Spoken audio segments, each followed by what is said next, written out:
Good morning, ladies and gentlemen. Let me welcome you to our monthly webinar series. I believe that we are in our fourth edition in our series. I am Professor Dwayne Devonish, and I am the chair of the subcommittee attached to the National Workplace Wellness Policy and General Committee, which falls under the Ministry of Labor, Social Security, and Third Sector. And for this financial year, what we've been doing is conducting monthly webinars on different dimensions of workplace wellness. For those who have not yet uh, got their hands on the National Workplace Wellness Policy, I urge you to access it via workplacewellness.bb. If you go to the resources page, you'll find the policy. You'll find a shortened version of the policy, which is like a 10-page document for employers and employees. And you also find a suite of actionable and interactive tools that you can use to even measure workplace wellness within your workspace. So please access that via those resources via the workplacewellness.bb. And stay tuned as we go through this year for every month, as we promise, to conduct a webinar on a specific dimension of wellness. Now, so far, we've dealt with physical wellness, intellectual wellness, occupational wellness, and we are now here for the month of August to have a presentation from a very engaging and brilliant young lady, Miss Maya Kelman, who's attorney at law. Her presentation is entitled Environmental Wellness. And remember that this is one of 9 dimensions of workplace wellness. And her focus is going to be on understanding the relationship between your physical work environment and wellness. Now, Miss Maya Kelman is a dynamic attorney at law and sought after organizational development consultant.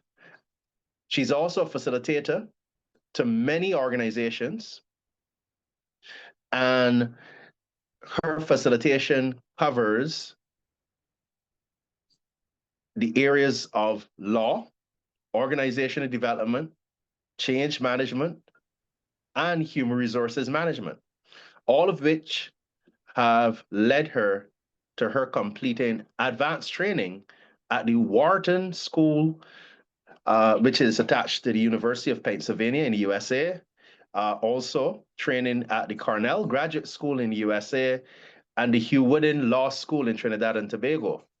She's also completed training at the Institution of Occupational Safety and Health in the United Kingdom. So this young lady brings a wealth of experience. Now, with her training and this experience, Maya is not only strategy focused, but also execution and action oriented. Maya is the founder of MLK Legal and Consultancy. Her focus is in the areas of talent management, policy design and implementation, training and development, market research and data analysis, strategic planning, change management, contract review, occupational health and safety. Maya is committed to continuous learning and development within teams, in and outside of organizations. She transfers the classroom experience to the practical world with her down to earth and entertaining approach that captivates teams and inspires real change. She integrates this approach throughout her services with small business owners, corporate teams, and governmental departments locally and regional. Further to her commitment and dedication to the development of organizational development and workplace practice, Maya is well known for her co-author publications and finds time to give back by serving on notable committees in Barbados, namely on the recently mentioned committee, the National Workplace Wellness Committee. And this committee is the oversight committee responsible for the implementation of the National Workplace Wellness Policy that was approved by the Cabinet of Barbados in 2019, and it falls under the Ministry of Labour, Social Security, and Third Sector. And Maya sits as an invaluable asset on the subcommittee, which is responsible for education and awareness building on workplace wellness and the policy itself. So, ladies and gentlemen, I turn you over to Miss Maya Kelman for her to deliver her engaging presentation on environmental wellness. Over to you, Miss Kelman. Thank you, Prof. And good morning, everyone. It's certainly a pleasure to be here.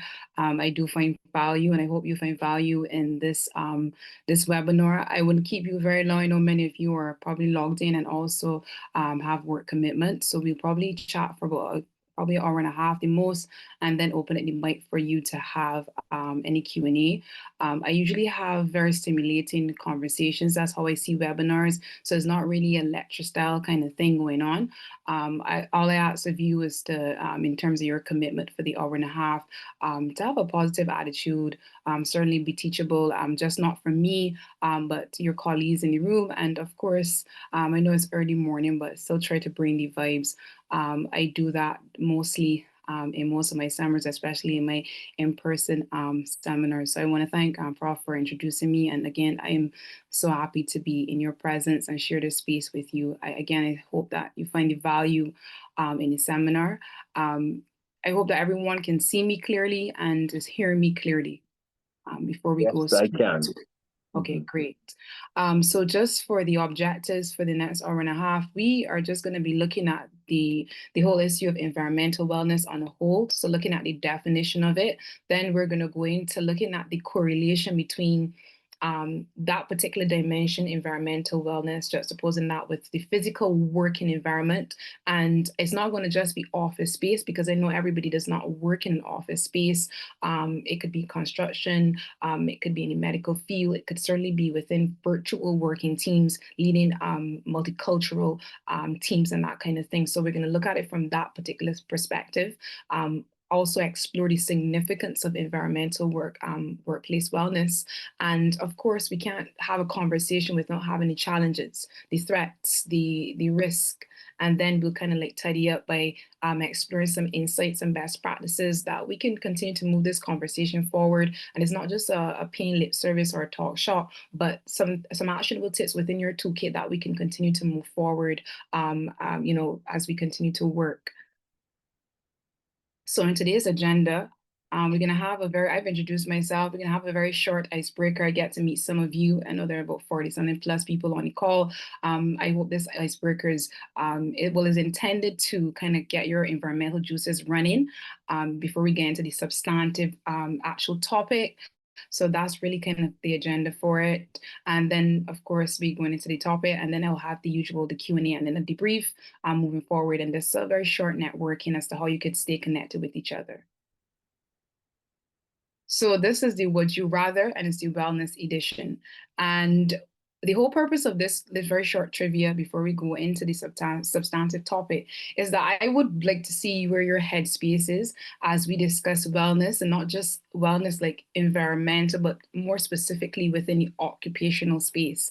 And when you answer, you can just introduce your name and say your name, and tell me would you rather, and give me a very brief justification. I really hope that I don't have a very shy, panel, but I hope you guys are just as equally as engaging. So I'm going to start with the first one. There are four of them. Would you rather budget and invest in occupational health and safety training? And that safety training could be anything from as, having a health and safety committee team within your workplace. That's a notable example for your team. Or do you just hope for the best in the event that hazards come up?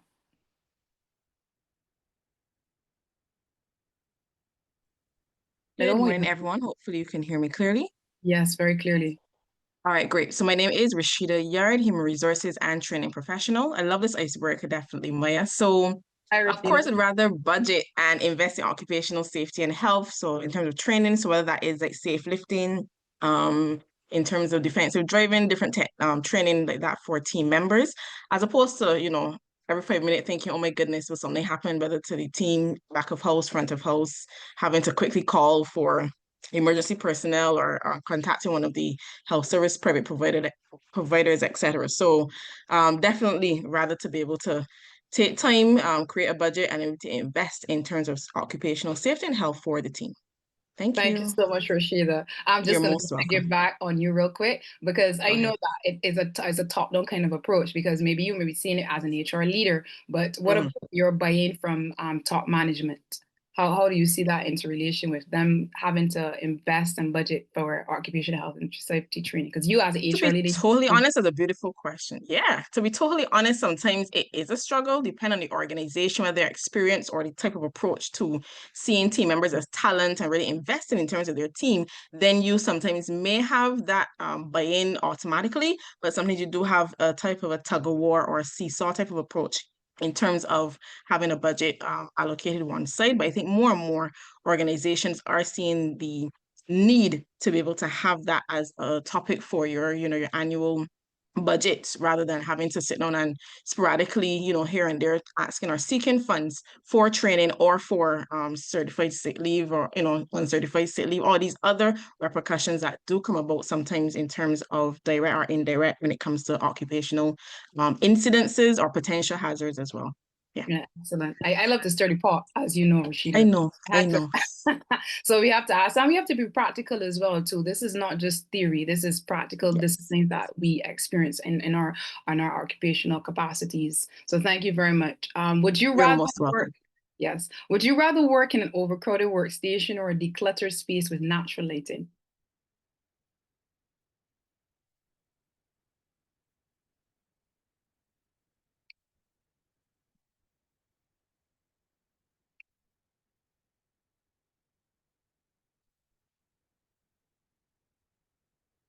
You can write it in the chat if you want to, if you don't want to turn on your mic, or if you can't turn on your mic.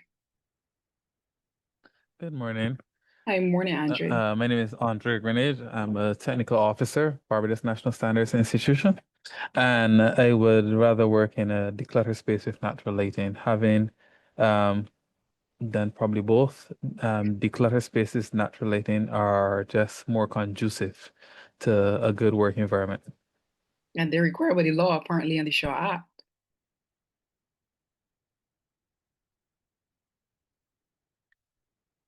Thank you, Andre. Would you rather spend 30 minutes daily moving or binge watching your favorite Netflix shows? Hi, good morning. I'm Nicole Johnson. I would rather spend 30 minutes doing daily walking. Health is wealth, and being in a healthy and fit state of mind, it will help me to focus better rather than just being a couch potato, so to speak, and watching Netflix. Even the latest ones that come out. Even the latest ones, yes. I do. I do watch some of them, but moving is better. Yes. And moving anyway, it could be 30 minutes walking, it could be in the gym, it could be in the garden, it could be whatever you consider exercise. Oh, you can be walking and still kind of watching or listening to Netflix too. So that's the truth too. It can be a win-win situation. That's true too. But in terms of best practice in isolating and want to have that space for yourself, the 30 minutes, so that you can rejuvenate and think, your submission is that you prefer the 30 minutes. Yes, definitely. It helps with your overall wellness, mental wellness as well.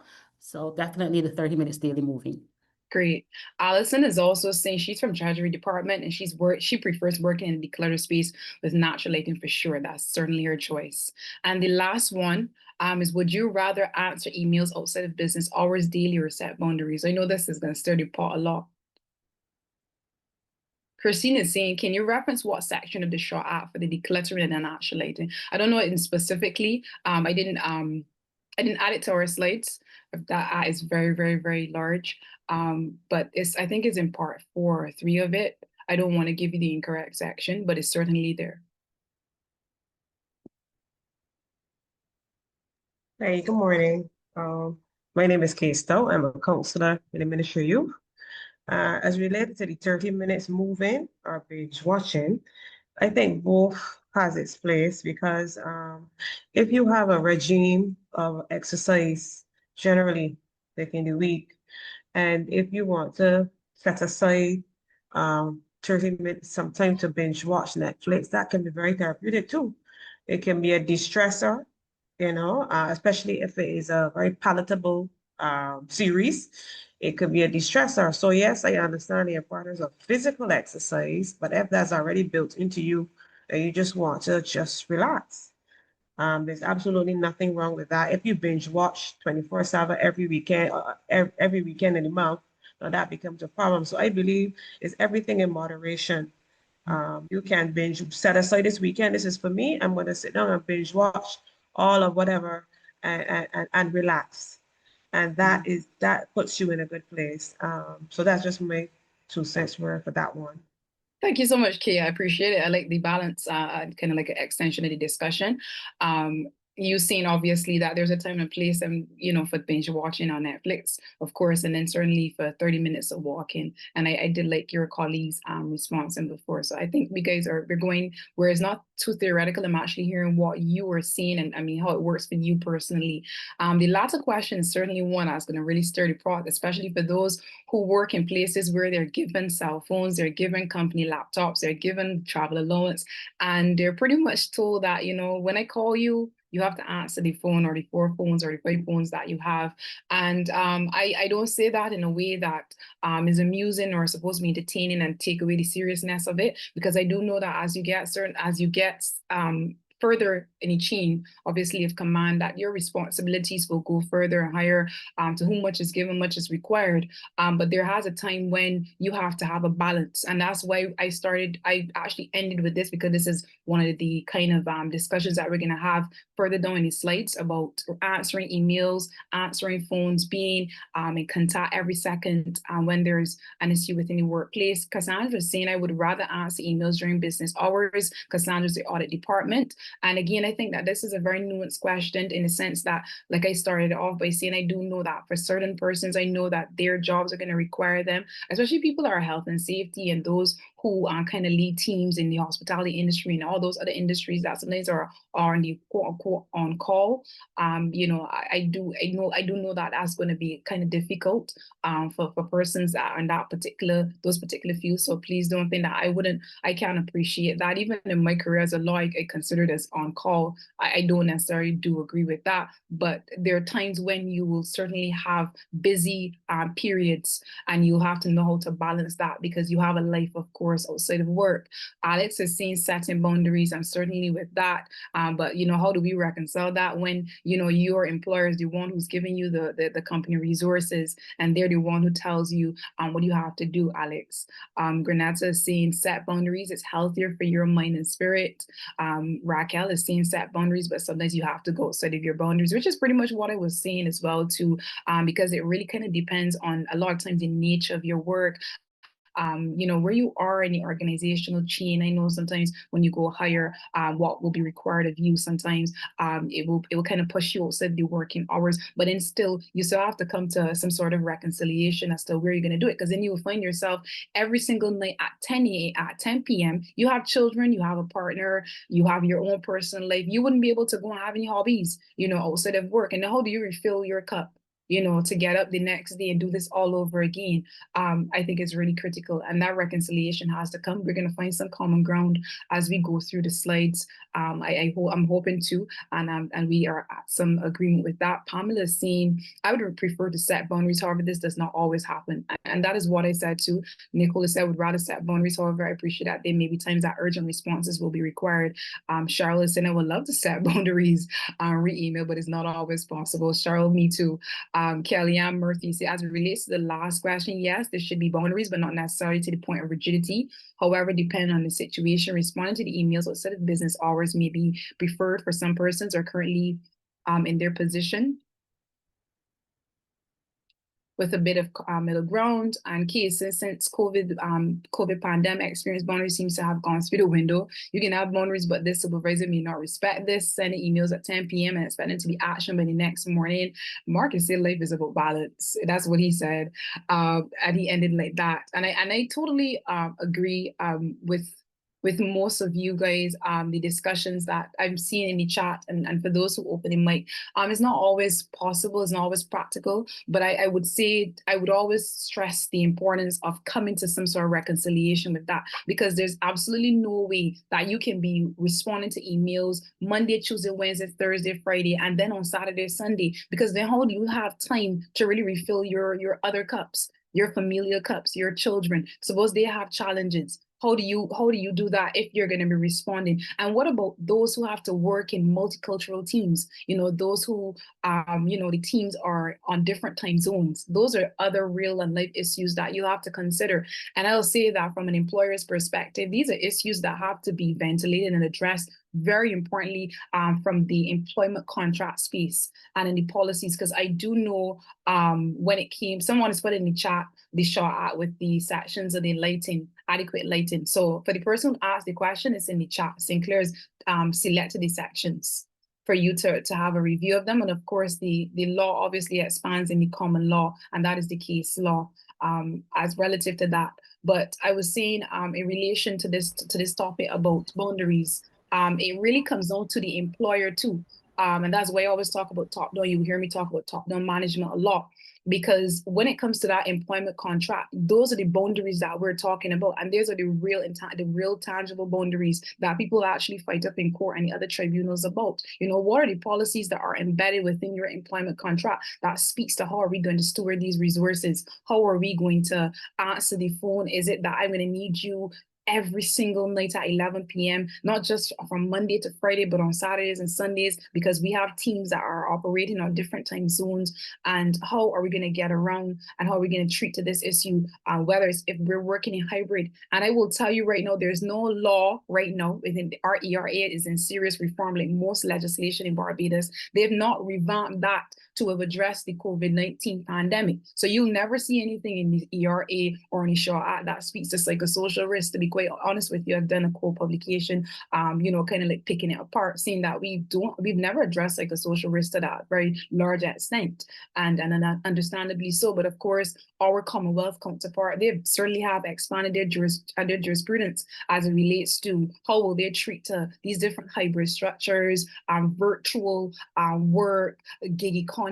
They're far ahead of us. And again, of course, we're still at the criminal law reform right now, because understandably so, that's the core and key competence and priority for our government. But I understand that as they go forward, that there's certainly a need for reform in the other areas, and employment rates will certainly be one that I'm sure will be one of the key priority. I know there have been some changes, some slight changes within some of the regulations and the actual act, but none to really adequately address those psychosocial risks, particularly with this last point. So I'm really grateful for the introduction. I told you all I stir the pot, and I love the drama, but in a very good way.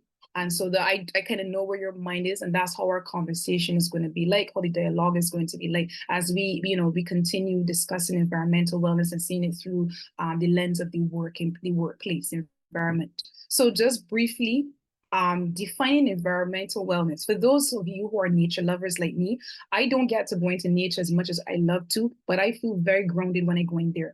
And when you look at environmental wellness, it's pretty much the sense of safety and comfort and connection that you get with your physical surroundings. Because if you're a person that's really attuned to your physical environment, you could appreciate that concept.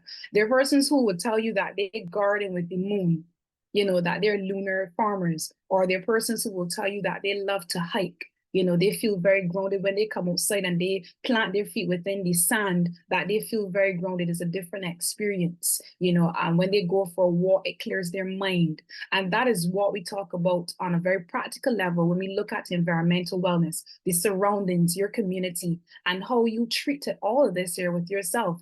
Is having respect for everything within the environment, whether it's the animals, whether it's, you know, your neighbors, whether it's just like naturally, actual nature. So the hurricane disaster, climate change, we'll get into a bit of that. That is the cornerstone of how we engage and interact and treat to environmental wellness and how it affects our well-being. And just some very notable examples. A lot of them are not all are here, but these are some notable ones that I'm sure that you've heard. So clean air. having the ability to come to work in a space setting that you have clean air, live in clean air, that is not a privilege for many persons, even though we have a lot of ILO and other international conventions that we ratified and incorporate into our local laws, and certainly overseas, but that's still a challenge, clean air, stable climate. Now, I know the older people will get on me and tell me they don't care anything about this climate change because we're tropics and climate does just fluctuate like this year. You know, we prepare ourselves for hurricanes. We know there's be tropical storms. We know there's this. And, you know, there's a big debate in relation to that. I'm going to stir the pot a little bit further up on that particular topic, but that's also part of environmental wellness. And that ties into hurricane and disaster preparedness. Certainly adequate water, sanitation, and hygiene. All of these things are certainly covered under the Shaw Act. The safe use of chemicals, protection from radiation. I remember a year or two I was reading the newspaper. I don't know if many of you had, and there was this young lady who was pretty much complaining. She was working, and I don't know what it was, but it was this really bad reaction, the radiation, other chemical issues that were going on in her workplace, and it was causing all of her skin to like burn off. And you could appreciate the implications that have for the workplace and for her, because she's out of a job, she has a family, she's still having these medical bills piling up, she has illegal bills piling up because she's trying to sue them and fight it with them as well. And that was a whole disaster.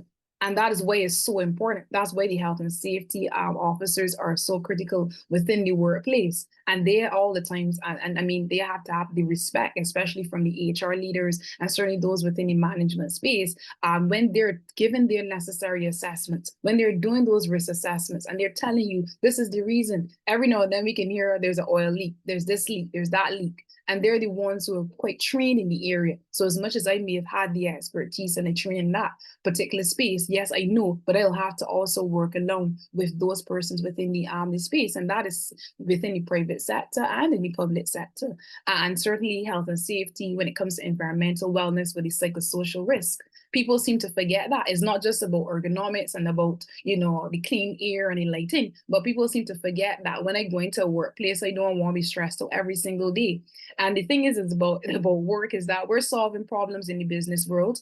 Every job that's there is people and profitability. Sometimes we lean a little bit more onto the profitability, even in the public sector space. But people are important. And how you treat your team is critically important. And that's part of environmental wellness. If you have a micromanaging employer, that affects your overall well-being. And that goes without saying. You have a boss person. I don't like to use the word boss. You have a leader who's constantly on your back every 2 seconds, you know, shouting complaints or giving feedback in front of everyone. All those little things come under psychosocial risks. And those are just practical examples of how your environment, because that's your environment. You come to work in your cubicle or in the construction site, in the medical space, in your room, in the medical room, wherever you are at home, you know, that is your space, that's your environment. And if you like gardening, you would realize that environment means every single thing. You know, it's just correlated to every single thing. Weather, it's fickle in nature, yes, but you will realize that there's this big correlation, and that is the same if you juxtapose that with your actual environmental wellness. When you have fruits and you see that one is bad, you see how that affects the other fruits. And that's the same thing with environmental wellness. When you have a colleague who is going bananas, and I say that very generously, but that person is clearly a cancer within the organization. Those are what we call psychosocial risk. They're largely absent from our Shaw Act. And certainly we have to look at the common law, because the Commonwealth has developed jurisprudence way ahead of us, of course, that speaks to these issues. So I just want you to be mindful. It's just not physical, but those other issues about psychosocial risk, those are also part of the environmental wellness. Is everybody following? I know I have a tendency to speak very, very quickly. I'm told a lot in court to slow down, but I hope that everybody's following. Either you're agreeing or disagreeing. You're free to open your mic if you aren't, and we can have a discussion even before Q&A. So everyone is following and it's clear.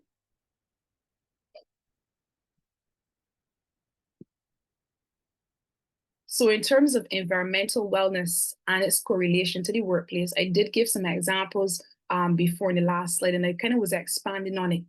And I would say that regardless of how many trends come and go, you can talk about the Great Resignation, you could talk about the Great Reimagination, you could talk about all these other HR trends and all these office trends that come in, and whether it's within the office setting, like I said, because we're not going to be nuanced just to the office setting, we're talking widely.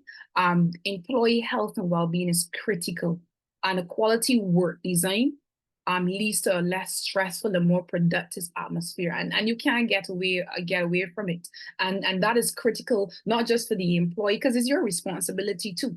You know, I wouldn't expect you to stay in environments that are you know, obviously not the best for your own mental health. And I do know that some would say, but Maya, this is my job. I got bills to pay, got a mortgage to pay, got my car loan to pay. And you have to make those kind of assessments and have that discernment on yourself. But I'm saying to you here that there's certainly a correlation, especially to those who are managers within the space, to how wellness really affects your other employees. And that's critical.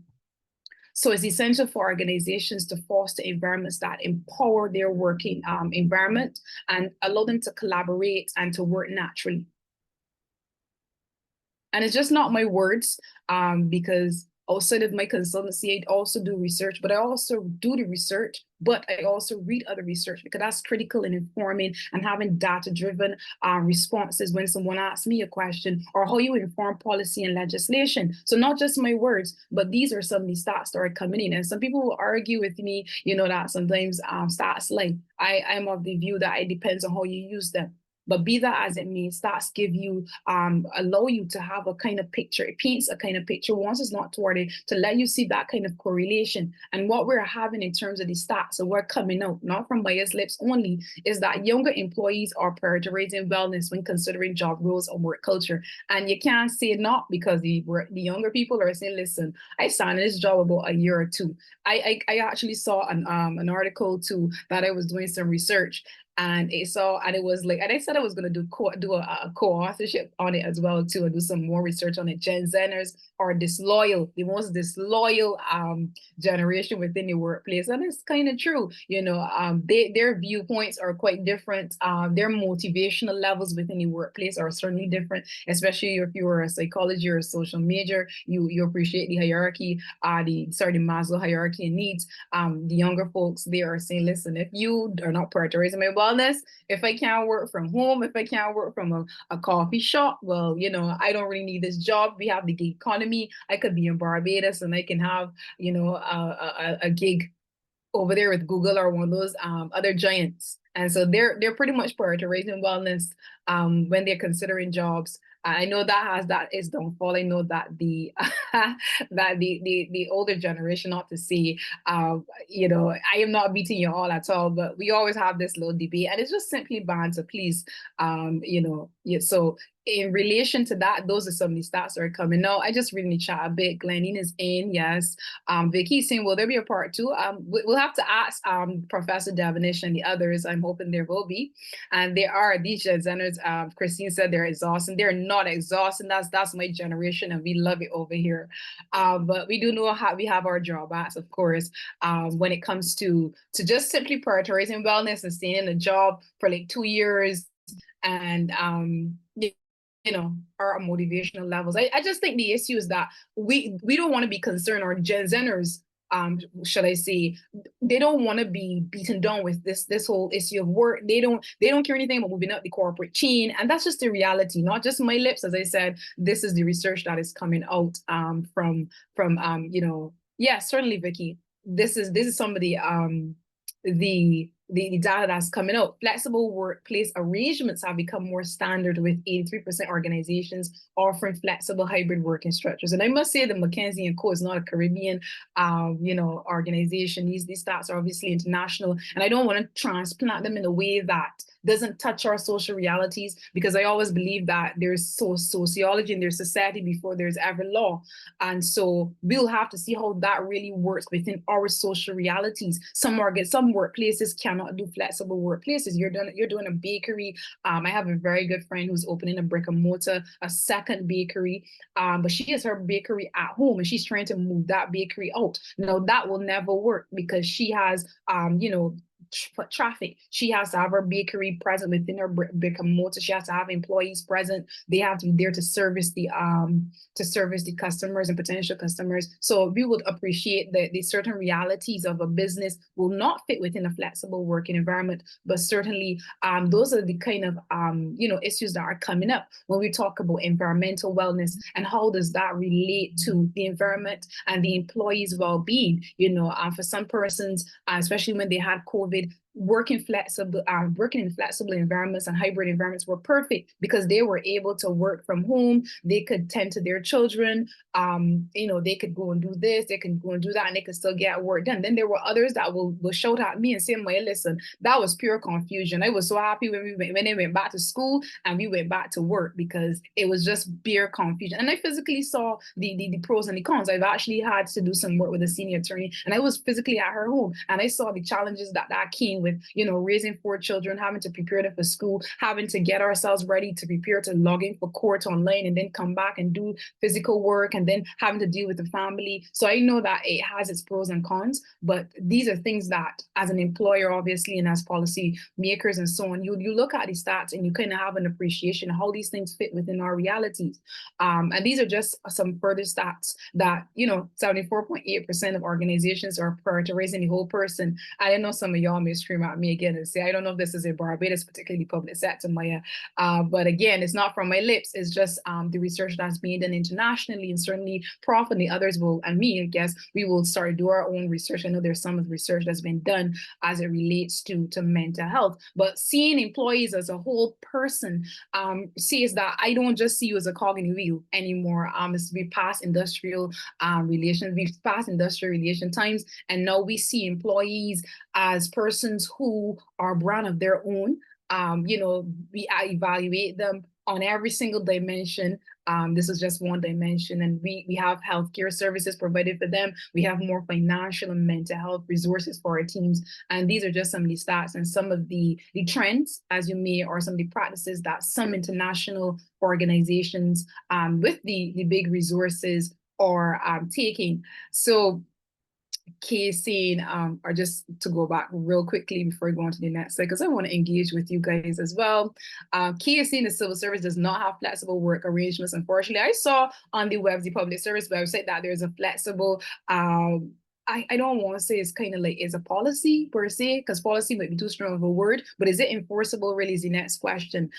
So I don't want to go too deep into that, but I did see it on the public service website, maybe if you take a look at it, but I don't know about the enforceability. We'll have to see if someone else is on the call from there. Desiree saying COVID has shown that some employees can work remotely. Yes, some leaders are unwilling to offer hybrid working arrangements. Some are dead set against it, backward thinking where possible, it should be allowed to happen. Absolutely, I'm totally in agreement with that. There are some people, some employers that are of the view that presence equals productivity. I'm certainly not of that. You could have somebody who comes to work from 9 to 4 and just sit down, go on Instagram and walk up and down the office and do absolutely nothing. Somebody comes to work between 9 to 1 and they get 3 of their set key priorities done. Presence does not equal priority. But again, as I keep saying to you guys, it'll come down to top-down management, because it's the leaders that you have to get and buy into these things. They have to see the importance of it, the why, and kind of set that kind of culture within the workplace. Kellyanne is saying there's also other side of the coin where some employees feel comfortable being on site, even though the hybrid environments are encouraged. And yes, I am totally agree with you, Kelly. There's certainly a balance to that discussion, because I remembered when I first started my career in law and I had worked at a firm, I'd prefer to have the experience physically, to at least have that physical experience. And I don't think that there's nothing that will take away from physical experience. That's why the hybrid is there, to have some things virtual and perhaps to have, that in-person experience. That's very, very critical. And of course, that goes back to your employment contract and to your policies. How will we treat to that? Because when things happen, they happen. And litigation can be quite protracted in these instances. So you want to be covered as much as possible. That's why I would always encourage written policies that are certainly embedded, because I don't want to see you at our apex court and the justice is saying, but where is that being said? You just had perhaps a sign But where was the policies embedded into this employment contract? Where was the training? Where was the development that spoke about the kind of implications that I will have for you when we are doing hybrid and the expectations? Thought COVID could have fostered more flexibility. Me too. But some people are just there setting their Ricky. Yasmin is saying, or maybe we should be prioritizing our own well-being at work because 98% of jobs have outdated and toxic work cultures. Yasmin, I get in that with you. You seem to like the sturdy part a bit. But I totally agree with the pharma part, which is that we ought to prioritize our own well-being, at least give the option for others. So I do agree with the discussions that are happening. I'd like to see that you guys are lively, and certainly, yes, employee well-being is not just for the employer, but it is for the employee. I think I made that point in one of the slides, it being everybody's responsibility, but certainly your responsibility. Because when you look at that big act, very huge act, the Shaw Act, you'll see the different sections of it. That's how I remember the Shaw Act. It has the different sections and the different responsibilities of the employer and the employee, and it comes down and down all the way. So that's why I say that you too have to be responsible. You can't be someone if they give you, as the health and safety people will say, the PPE gear, you're supposed to put on a helmet, you're supposed to wear proper shoes, and you both on people's roof with 2 slippers on and Crocs and that kind of thing. And you see then something happens and all of a sudden, it's bacchanal. I don't want it to be bacchanal. Sometimes it's bacchanal, but you get the point. That is your responsibility too as an employee, and understanding the impact of how it has on our well-being. You see it for our overall well-being. The quality of air, for example, is very critical. Green spaces. We see this a lot in Barbados. Natural lighting. I remember when I was a student, and this just aged me just a little bit. I can't remember the school right now, but I remember that school shut down because of its challenges. And then I remember when Cormier had its challenges. And it seems like almost every public sector school has a challenge as it relates to environment and being inside of that environment and working. It is quite unfair, to be quite frank, as an employer and as an employee, to come to work and you can't have proper ventilation. You have to work in a building that is deemed a sick building. And then on top of it, don't forget there is psychosocial risk. And then there's this fighting and carrying on within the schools with students and so on. So combine all that together, we're talking about environmental and employee wellness. And you see in the picture that I'm pretty much painting, even colors impact the way how our environment and our well-being. I will tell you that there's something called color therapy, and I didn't know it. My dad was the one who taught me this years ago. And I started to do the research. That's why when you look at, like, if you have the opportunity to, especially for those who have young children, when you go to like the daycare and that kind of thing, you see that the colors are extremely bright. There's a reason for that. That's color therapy. That's color psychology, because colors evoke certain emotions out of you. I'm not sure if y'all are aware of that, but that is certainly a big topic. Those who are in the architectural and that kind of space will have like big discussions with you about it. But again, given our short space of time, I just want to let you know that it certainly impacts our overall well-being. And then, of course, we have the legislative framework. We certainly have the Shaw Act, and it's in need of a lot of reform along with the regulations. But that is one, the overall or the overarching piece of legislation that really touches and concern, governing workplace in Barbados. And certainly there are others, but this is the major one. We have our policy, but as the attorneys will tell you, policy has absolutely no legal teeth. But policy certainly guides behavior, cultivates behavior. And I would say that before there's ever any law and there's policy and there's this, you have to be able to look at behavior. That's why even me in the criminal law space would tell you that people don't care anything with the law. You could have 10 million laws, but if you don't have the proper the culture, the morale, and that kind of thing, and you just suppose that within the workplace setting, people simply don't care. So you have to work also on behavior, having these kind of webinars, having them embedded within the culture of your workplace, because it's not just a check to do on your agenda. These are things that have to be a part of your overall strategic plan. So the major issues that you have, these things have to, as Rashida said, these things have to also be factored into your financial budget. That's critical. And of course, we're governed by the international conventions. Many of you have heard of the ILO, the International Labour Organization, and certainly their best practices. We've incorporated many of them into our local legislation, and we're certainly governed by that. And then there's the common law. Of course, that kind of clarifies more of what is seen in the legislation. So when you look at the Safety and Health Act, and you may not have all the guidance that you need, because as an attorney, there's certain ways of how we interpret legislation and so on. You'll see the word shall, but, must, and those kind of things. The law kind of is clarified with the case law, and you see us when we go to court and we fight up.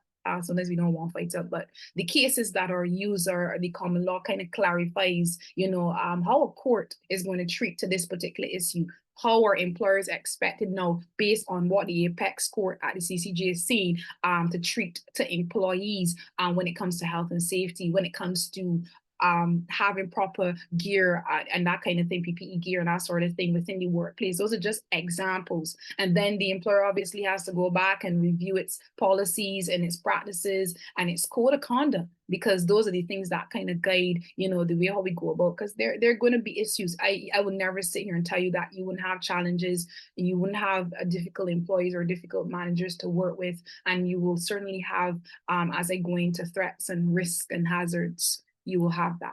And then certainly the financial impact. We saw how anything that comes down to these environmental issues, whether it's the sick building syndrome, or whether, when we had Hurricane Beryl or any hurricane disaster issues, how that affected fishing industry. How does it affect our communities? When we have these every 2 seconds oil leak issues, how does that really affect our productivity, our profitability in businesses and the business community and the community on a whole? What does it say to those within our society? How are we really managing environmental wellness, poor working infrastructure, particularly in the public sector space? Are we budgeting really for these kind of issues? Do we see natural lighting as a real thing? Do we see psychosocial risk as a serious thing? As somebody who's in the criminal law space, they'll tell you on some of the when you look at some of the examples I'm trying, it's not coming to mind.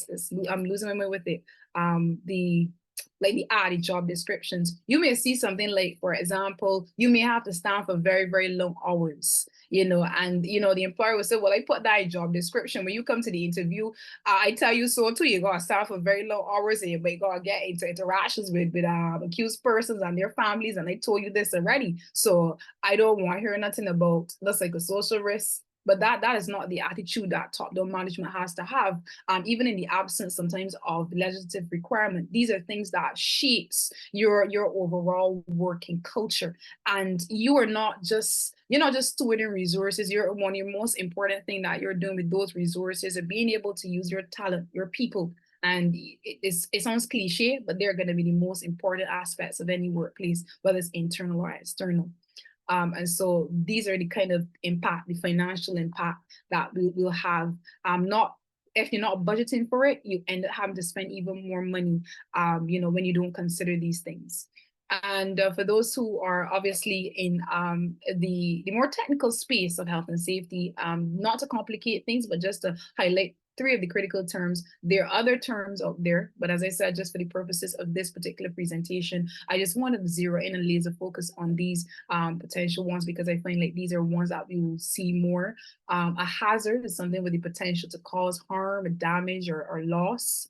A threat is a potential for a threat agent to exploit a vulnerability, anything that would affect the integrity of your systems. And if you're not understanding still, a threat could be like what happened with BRA. When we have our personal information, let's say we're looking at the Ministry of Health and we have our personal information or data inside of there, and we have uncompromised systems, where there's not proper protection in terms of our very private information, and that is leaked out, for lack of better words. That is what we talk about when we look at threats. A risk is the potential for loss when the threat actually happens. And you hear the old people see you trying to risk it. Are you risking it? And that's what they mean when they talk about a risk, because they sound interconnected and they sound like kind of the same thing, but they have nuanced differences to these critical terms. And you will see them, even if you don't know them by the word, you will see them pop up within your working space every single day. And it is how you treated them, not just as an employer, but an employee, and recognizing not just the legal and the financial, but certainly, again, as we're really zeroing in on the well-being of our employees. You don't want an employee to think that every time I sit down in this chair, or let me give a better example. you have and I don't want to hit the public sector, but I go hit the public sector. So you have an office per se, and it has documents inside of it, and you may have a clerk or a secretary. She goes into that space to go and get documents. There's no steps, and this could be in the private sector as well too. These are notable examples that has become cases. You don't have any proper infrastructure for that person to go and get to the different files, and they're using some breakdown piece of chair that barely making it. And every single time, because of wear and tear, I don't know their body weight, because the body weight cannot be, they might not be a small person like I am, and they're on top of this piece of breakdown chair. You understand? There's no proper infrastructure to go and get files that are probably higher than they can actually reach. And then one day they collapse, then the chair and everything breakdown. And you can see how these things happen. That is just examples, you know, of a risk that could happen, of a hazard that can happen, you know, in the workplace. And so I say all that to say that we sometimes overlook these things. Sometimes we say, well, that is not our responsibility. You know, they don't listen. I tell them this a million times. I might, you know, especially when you are, you don't have that kind of like, because again, the message is very important. You may not have the teeth to make these kind of decisions. You may have, you know, and this is being real and practical. You may have pressure from perhaps your PS and minister. There are other key priorities that are not focused in that. And then something happens and then you have to correct it. But as an employer, I say to you that you too have a responsibility. I wouldn't put myself on top of that chair. I don't care what that file is. They'll have to do something else. But you don't want that, because when things do happen, when they do really happen, as I say to you, there's large financial and legal repercussions. And you're out of work, as I was giving you an example with the young lady that I saw with the radiation and the chemical, how it affected her body. And there were other people that were working, and I don't know if they had to wear protective gear. I don't know the full story, and as we see in law, you need to have the merits of every case to really understand really what really went on. If they were given protective gear, if they were never given that, if that was not the practice in there, who knows what it is. And she's been exposed to that, and now we can see all of the real effects that has. Legal fees are being piled on. Medical fees are being piled on. They don't have an employee. She doesn't even have a job. And that obviously all those things compound together will certainly affect your mental health. But this is just a food for thought for many of you. Risk comes with this universal truth. So just an ineluctable truth. You cannot eliminate or entirely protect all threats, no matter how advanced your systems are. And that's just a food for thought. I'd like to hear your views very briefly on them. But I'll say my little 2 cents in relation to that is that you will never be able to get away from threats and these things happening. You can't get away from bad things happening, you know, whether it's a hazard, a risk, or whatever the case may be, no matter how advanced your systems may be. But you certainly, because there's this big thing now, cybercrime. So people aren't just looking at chopping and shooting you, but then there's this sophistication that comes online. You know, how are we going to treat that? I recently completed a training in Washington, D.C., and they're so way advanced as it relates to cybercrime and the way how they treat their laws. And they have some relatively new laws, but how are they going to treat these issues through the legislation, through the conduct of people, and certainly, you know, US is just a whole different kettle of fish. But, you know, how are we going to treat these things, especially in a society that does not have the most advanced systems, but we're trying to get there. Someone is saying something, anyone saying something in the chat?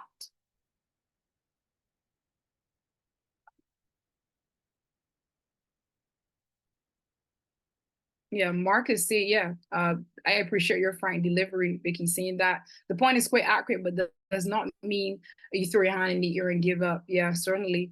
I don't know if that's for our food of thought, but I follow you guys in the conversation that you're going. I don't know if anyone who particularly works with systems particularly, what is your position in relation to that? I mean, it has very large implications for us. Remember our cybercrime bill or act, wherever it is now.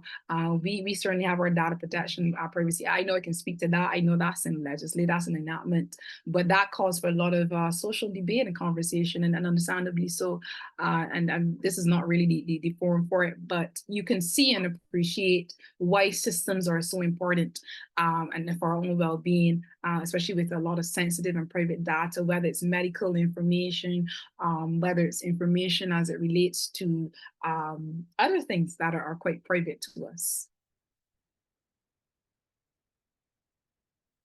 So what are some various threats your environment faces? And it's, I wouldn't say it's nuanced per se to a particular industry. It's certainly for a large part, but I'll say that whether it's the office setting, whether it's you in the hospital, whether it's you on top of the roof in the construction, whether it's you at home, you know, experiencing a virtual kind of workplace or hybrid, and you and somebody coffee shop, you will have certain threats that you will face within the environment that will affect your workplace. So physical hazards, we know them very well. Slips and trips, I gave you the example of how the person fall down when the chair going up to get a file that is higher than they can get to, falling from that height.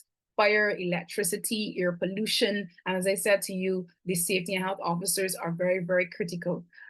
They're right up there with breathing when it comes to these kind of things, and working with management, if management has the ear and the eyes for it, in looking and identifying these risks and making these kind of assessments before they get too far and out of hand. Repetitive movements, you work in somewhere like Chefek or any one of those fast food chains, and you have to do something all the time. You see how, you know, that affects your tunnel and all those carpal tunnel and all these other issues that you will find working in awkward positions and postures. And certainly I said about the national security, we have all these instances where you hear someone prison got away, and this prison officer brought in drugs and this and that and third. And these are real issues that are in the newspaper, so I can speak to them. And they're not anything that are secretive, but they're the examples that I'm telling you in a very practical way that affect us. And those are hazards. You know, our sick buildings, how are we going to treat to that? Those issues with our family as a mother, how's my mental health going to be affected? Well, I'm not a mother, but for those mothers, how's my mental health going to be affected when I have to take my child into a sick building? You know, how is the government and policyholders dealing and treating these issues of sick buildings? Are we budgeting enough for them? Are we also assessing them? Are we monitoring them on a particular basis? Or are we just doing this here and then the next 10 years, we're looking back and realizing that things are happening the way they are, and now we're, you know, a kettle of fish. So chemical hazards, the same example I given to you very practically with the young lady who's been exposed to like certain liquids and substances, exposure to radiation, environmental, certainly poor air quality too will fit into this here. I do know from the research, the WHO research, that these things could actually affect obviously pregnancy, you know, cause miscarriages. You can have particles penetrating into the deep lung passage. I remember when I delivered this session to a hiking association, we had a very interesting conversation with a lady. She worked in private sector, but she knew of someone, a very close friend of hers, two persons, and they worked in public sector. So it's a double hearsay. But it was interesting because I heard another story about it too, from another attorney who was dealing with the matter. And they were seeing that they've had two instances with this person working in buildings, environmental and buildings, and they had like something on their lungs. They had like from these sick buildings, and it was really sad to hear that was the situation. So like the example, the particles that were penetrating into the lungs, they actually have mold on their lungs when the doctors had done separate assessments on them. And those are things that are environmental, but they're obviously going to play into your well-being because you're coming to work and you're not in a safe environment. And I'm sure that it makes you start to think, you know, who do I ignore myself, you know, in terms of how am I operating within the workplace? And is it that I am at the optimum, or is my organization at the optimum? So I partially work with systems, somewhat Kellyanne is saying, I partially work with systems, and it is ever changing. We function within secure networks down to the choice of phones used in the company.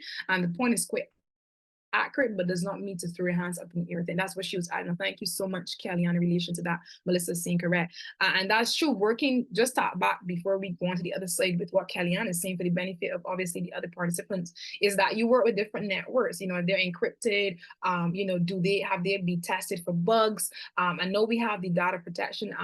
You know, what are we doing in terms of protection when it comes to people's information and their private information? How you're going about with that in terms of your particular systems. Systems are great. I prefer systems over goals, but then you have to have systems that are able to work properly, and that is critical.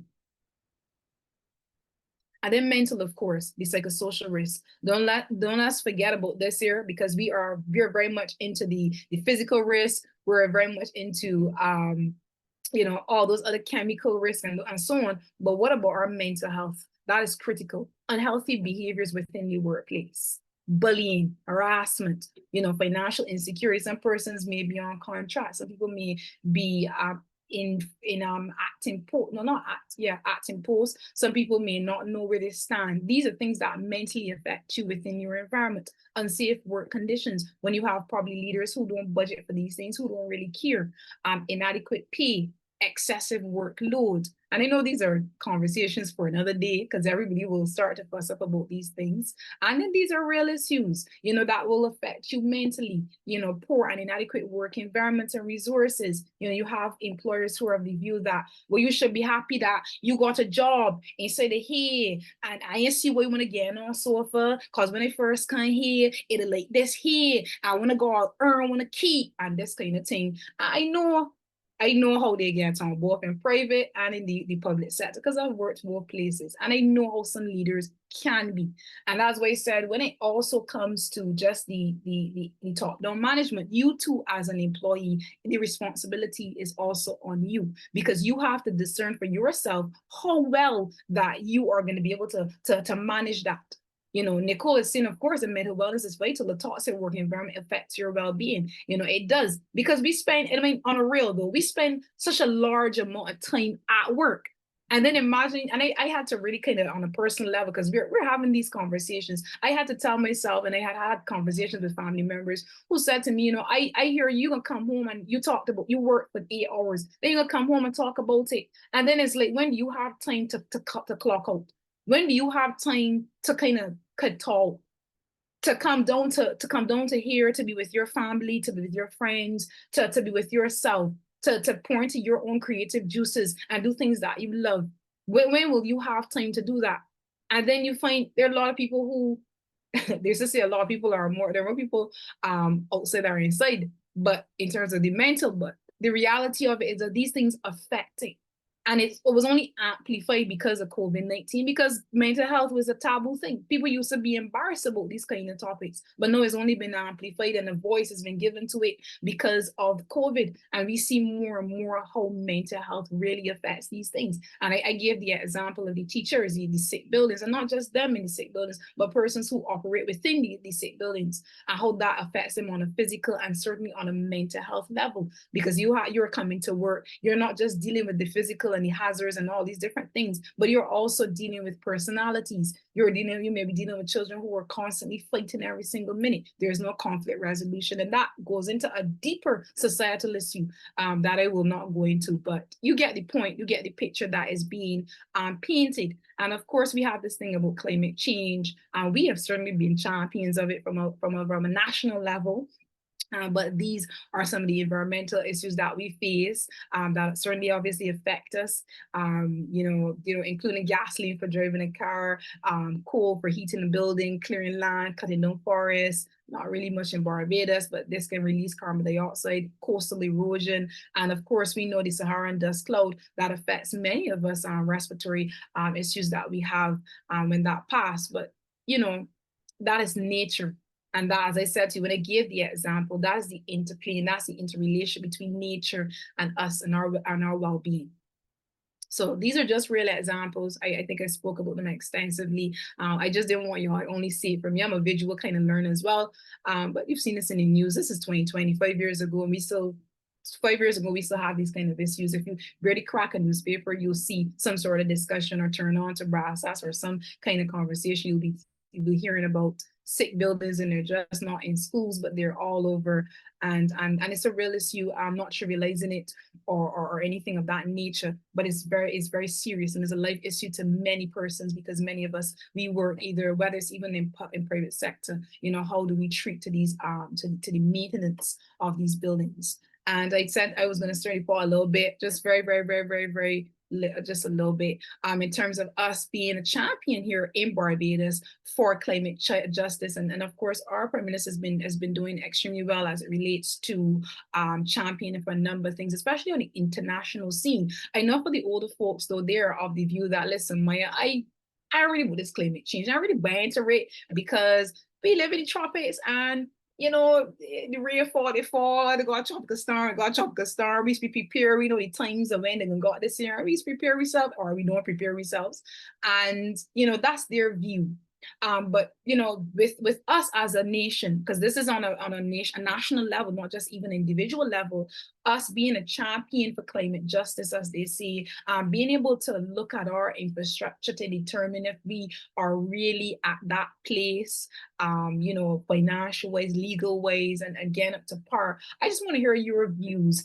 You know, and you don't have to if you don't want to, but I love to. Just very succinctly as we kind of like close off very soon. What is your position as it relates to us on a national stage, us champion for climate justice? We spoke extensively on the environment, and now we are seeing it on a national level. You know, how are we treating to this issue? What are your views in relation to that?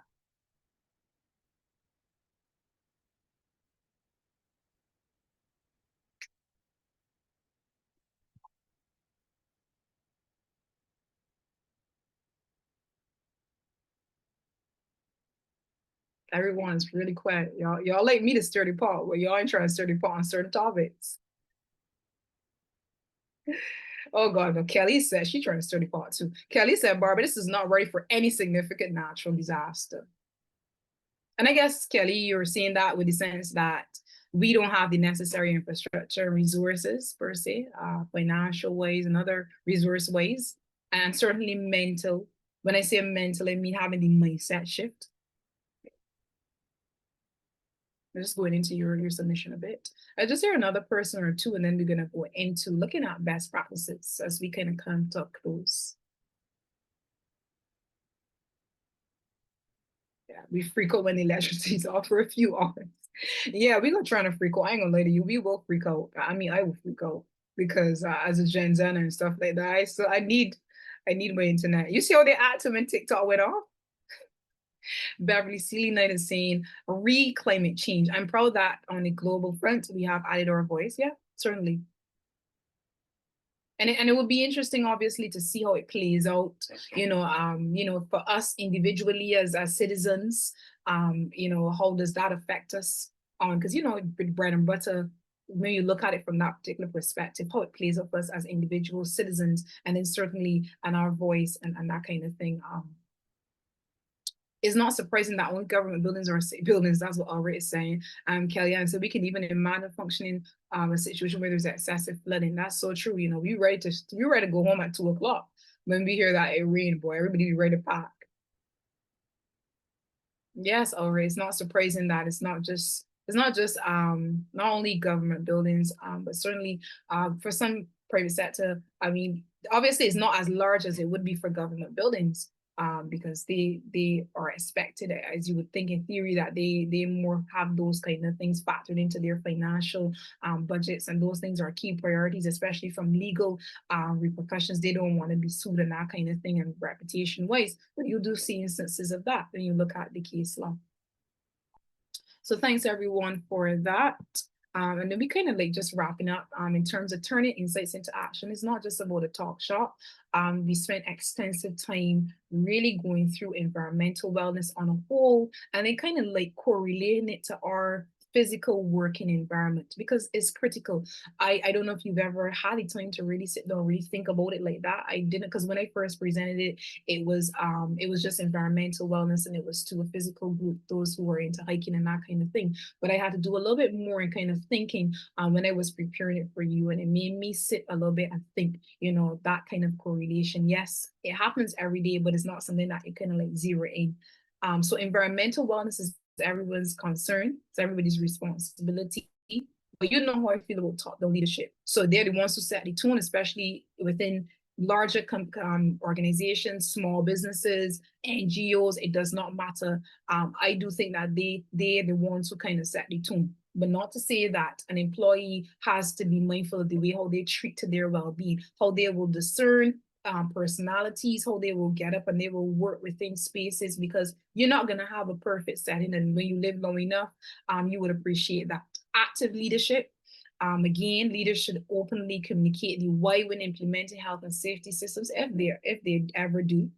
Discuss issues and certainly invite feedback. And I ain't talking about a retaliatory space. I talking about those who have some organizations are a bit larger than others, or they may have actual health and safety officers there that are expected in theory to work along HR, to work along with other top leaders in relation to doing the necessary risk assessments on the systems and the procedures, ensuring that we are compliant within the law. And even if you're a small business owner, because I do a lot of work with my small business owners out there, and of course they don't have all of the resources like a larger organization, but being able to sit and work with them in terms of reviewing their contracts with either vendors or perhaps some contractual workers that they may have, to ensure that they too are compliant within the law as it relates to if they're handling food, they have bakeries, they have anything like cleaning services, all those kind of things are important. But when you're obviously working with larger teams, I would expect that the communication, especially from leadership, is welcomed. And again,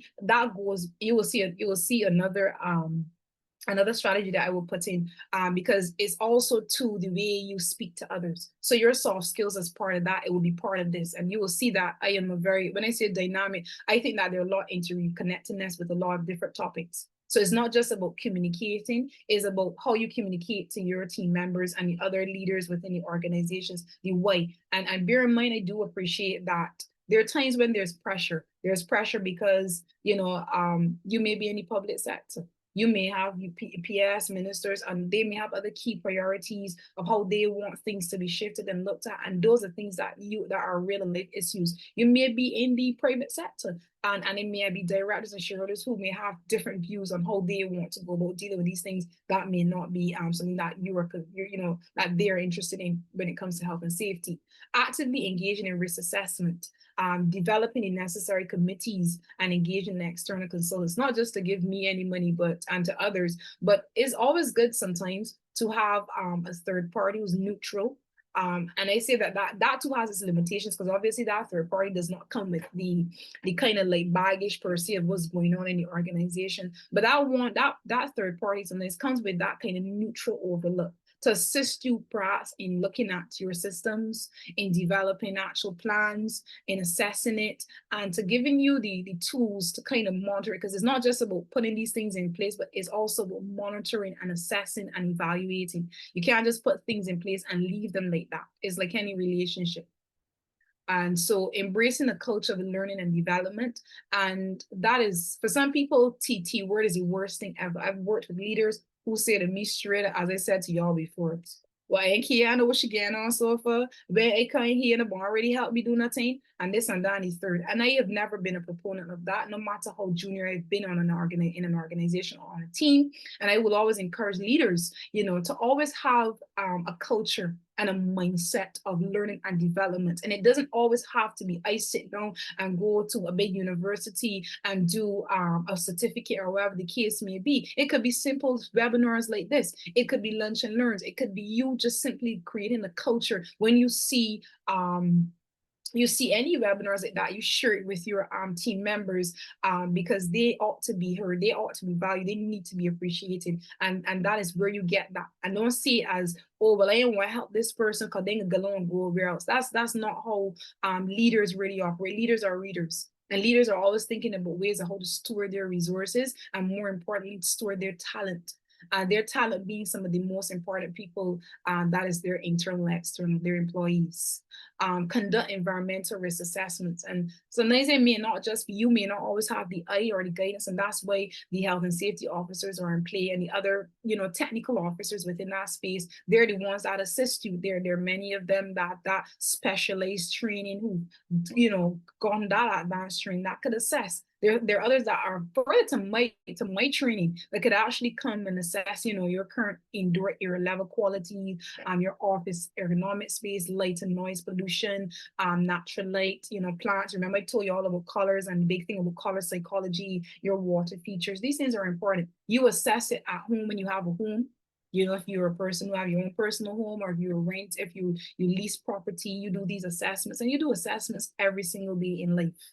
And it's no different to when you're assessing your working space, to ensure that it's not just legally compliant, but it's also within, is attuned to the emotions of your employees. And that is something that I think that is really the niggling issue in this, because we get the other parts right. We get these environmental initiatives right. We get the team building, we get the hurricane preparedness sort of right. We get these things from an organization and on a national level, correct, when we try to turn insights into actual action. But then it's about how we change culture, and how do we get that buy-in. And I would say you're dealing with personalities, so I would never sit here and say do A, B, C, and D, and these people are going to do all this perfectly. I'll say that you always have to mitigate. There will be some people that will always not be 100% bought into your perspective and to your thing for whatever reasons and stances that they have. But that is not to say that that you are doing something, or you throw your hands in the air, as someone said, and just let it be like that. And this is just a very short plan, do check at. So within the planning stages, especially for those who have larger organizations and for small businesses, whether it's private or public sector, it requires management to identify their objectives. And I hope this is not purely theoretical, because I know some people are going to be like, man, it's so theoretical, because I'd be telling them this every day. I'd be telling them, listen, when I got objectives, y'all have to have conduct of your, how we do risk assessments. And this means we have to address the current situation. When I did my training, that's how it was. The example I gave to y'all, we got this office space, we have files in it, cute, perfect. But then what do we have in terms of resources to assist us and to assist employees to get to higher heights when they need to get other files? That is assessing our current situation. Do we have the cost to buy maybe a ladder? Do we have the cost to get another space? Do we have that cost? We assess that cost. We assess the roles that other people will play, and we communicate it. So, I mean, everything will not be privy to every single employee, especially at the lower level, but we communicate the why. And they have that understanding. It may not be your employee per se at those different levels. It could be a director within a private organization or quasi-government or whatever the case may be, doing stage, of course, because you ain't just talking, you have to implement. And remember, implementation can get tricky because there's a concept in management called implementation deficit. So I don't want to hear that y'all had a risk assessment on air quality January of 2025, and then it get done. But no come 2028, everybody trying to implement, because that wouldn't make any sense.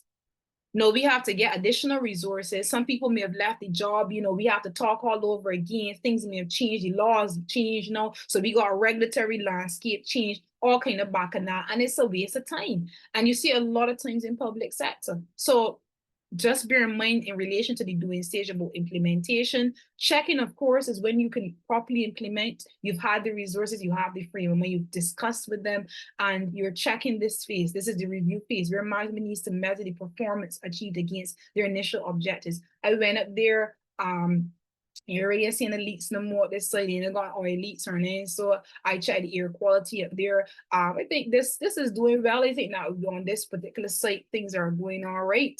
But I will say to you, to PS, to director, to the leader in your organization, I think that we could improve, based on, because I thinking this might be a threat, a hazard, or a risk that can come true if we don't look to kind of mitigate this particular risk here, or whatever issue that we find. And then, of course, the acting stage. Action is obviously initiated. Management decides what improvements are required. So remember, we've implemented, we are assessing it, and then they decide. When you come and tell them, well, this is how well things are going, what needs to be improved, let's kind of see what we can add to improve our systems, whether it's, for example, IT systems. Are we in compliance with the laws? It looks at the Data Protection Act.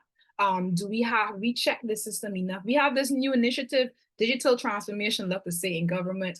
And I met one of my students recently when I was doing one of the postgraduate with them, and they were giving me an example of this very new initiative that they're doing and under a particular ministry. I thought it was excellent. I was like, wow, government's going in a really good direction. I'm so proud of them. And then, you know, obviously it had challenges to the point that people just was like, you know, forget the system. We could just print the things and come and give it. And it's so sad that you got from that stage to all the way down where something is a digital transformation, where they're doing something digitally. They don't need to leave their offices to do it, but they're so fed up with this system that they said, you know what, I can just print it and bring it. I can just shot a couple of trees and just bring in, because I've not appreciated the way how the system has been set out, because I don't know if they check for bugs, the thing break down, and those are the kind of things when I talk about acting and about, you know, improvement to it. And it doesn't have to be nuanced to, let's say, for example, someone who's in the environmental space, and that's what they do every day, but certainly someone who may be in the office space, someone who's on the construction scene, they have their own little thing going on. Someone that's certainly in the medical field, someone who's in the legal space, and on and on in particular governmental departments. And, you know, you continue to monitor it, because you don't just implement things like that and leave it like that. From a personal perspective, and this is just me talking to you person to person outside of me fussing up with management and different organizations, is that your responsibility is core to your well-being and to environment and how you treat to it. And engaging in more nature-related activities assists with anxiety and stress. And it's just not coming from my accountant's list. These are statistics. These are practical insights. I have to go to the beach at least 2 to 3 days out of the week. I love to be in the water. I forget about everything. I ain't kid, I got braids on. You know how it is when we got with braids and different hairstyles. But I need to be in there. I just love to be around in the water. I just love to be there. And that is part of my activities. I love to know that I could go outside and I could see greens. When I get the chance to go with my dad, I like to know that I could go in the garden. I like to know that I can have a small little kitchen garden outside, that I could go and I don't have to worry about toxins in other people's food, because I can go outside and I can pick a couple of okras. You understand? I got my little cherry tomatoes there, and I have whip up an egg, and I can eat my cherry tomatoes with my okras, and I put them when I'm about to eat lunch around 1 or 2 shortly. And those are things, very, very, you know, practical ways. It may not be your thing. You could be a yoga person. You could be a Pilates person. I just joined Pilates, y'all.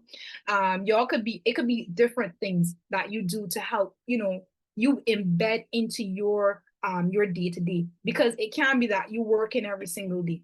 It can be that, you know, you can never got a time, because every project really important. Because I know COVID had to teach you that every project was not that important.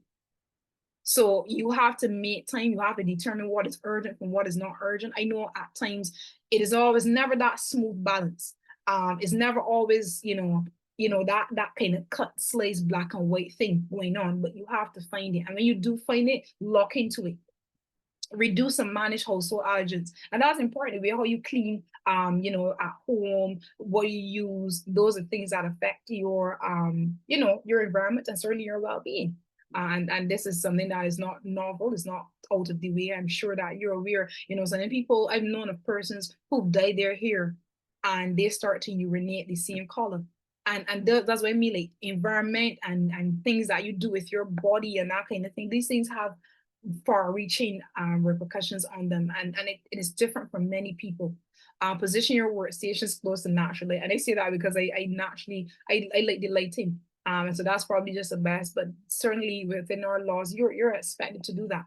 You know, I know sometimes a lot in public sector that practically a lot of times these are not things that are budgeted. These are not things that are considered. Sometimes in private sector, you see that too, because leaders are not interested in these kind of things. They got inventory to count. They got staff to hire. They got to make sure that they're compliant with the next piece of legislation that fall. The government just changed some regulatory thing, and they got to make sure that they're in compliance with the NIS. And I understand that you're competing with all these different things.